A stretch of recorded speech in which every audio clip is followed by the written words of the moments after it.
जय जोहार छत्तीसगढ़ संगवारी हो। मैं हूँ काव्या और आप सब मन देखा था मोर छत्तीसगढ़ न्यूज।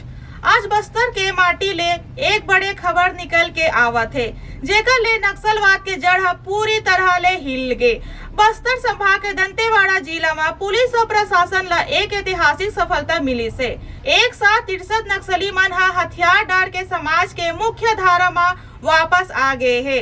ता संगवारी हो, ये कोनो साधारण सरेंडर नो है।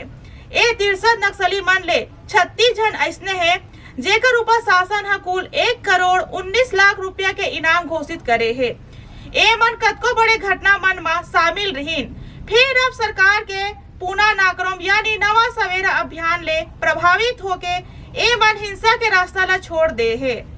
मुख्यमंत्री विष्णुदेव साय एला शांति और विश्वास के जीत बताइन है। ओ मन कहिन है कि बस्तर विकास के डहर में तेजी ले बढ़ा थे और नक्सलवाद के अंत अब निश्चिंत है। दंतेवाड़ा एसपी और पुलिस बल पर एक बड़े उपलब्धि आए है, जेकर ले नक्सल नेटवर्क ला एक करारा झटका लगे है।